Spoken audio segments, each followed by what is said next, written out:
আসসালামু আলাইকুম এবং সনাতন ধর্মাবলম্বীদের জানাচ্ছি আদাব।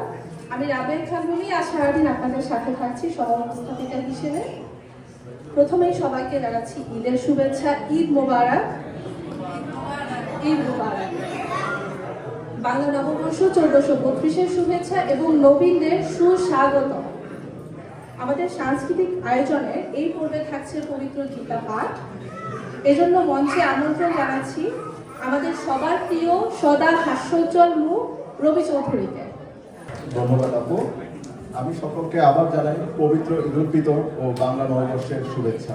শুরু করছি গীতা পাঠ শ্রীমদ্ গীতা মঙ্গলাচরণ অপাত্রায় প্রতিযোগিতা বৌদ্ধ মহাভারত একামিত বর্ষে নেই বর্গমশ গায়নে অশ্বতম অনুসরণ নমস্কার বিষয়তে উল্লেখ কপনেত্র জনতায় বার্তাপূর্ণ প্রতিযোগিতার মধ্যে দিল প্রপন্ন পারিজাতেও তৈতপত্র কপনয়ে জ্ঞানমত কৃষ্ণায় প্রথমিত দুই সর্বকর্মী স্বাধীনতার গোপাল নন্দন পাঠ্যবর্ষ থেকে বোধা দুজন বসুদেব সুরদেব অনুষ্ঠান মতন দৈবিকী কর্মন্দ কৃষ্ণমন্দির জাতীয় কৃষ্ণদেব জয়দেবের বাবা রান্না নিকল শুধু বলুন অসম মিশনে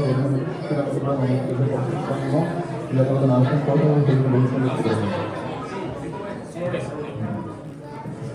এখন আমি উদ্ধৃত করছি গীতার দ্বিতীয় অধ্যায় শ্লোক নং 47। কর্মণাধিকারস্তে মা কলেশু করাচান মা কর্মকলে হেতু চর্মা তে সঙ্গযোগ প্রণয়ী।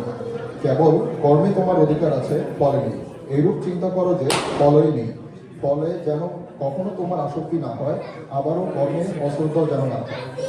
এখন আমি উদ্ধৃত করছি গীতা 18 অধ্যায় শ্লোক 66। সর্বধর্ম পরিত্যাজ্য মানুষকে স্মরণ গর্ব অহতান সর্ববাধক্য মন্ত্রিষ্যামি মা সূচ। এর অর্থ সর্বপ্রকার ধর্ম পরিত্যাগ করে কেবল আমার শরণাগত হও, আমি তোমাকে সমস্ত পাপ থেকে মুক্ত করবো, তুমি শোক করবে। এখন আমি শেষ করছি বাক্স। তুমি কি নিয়ে এসেছিলে যা তুমি হারিয়েছো? তুমি কি সৃষ্টি করেছো যা নষ্ট হয়ে গেছে? তুমি যা নিয়েছো এখান থেকেই নিয়েছো, যা দিয়েছো এখানেই দিয়েছো। আজ তোমার যা আছে কালকে অন্য কারো ছিল, পশু সেটা অন্য কারো হয়ে যাবে। পরিবর্তনই সংসারের নিয়ম। ধন্যবাদ সবাইকে।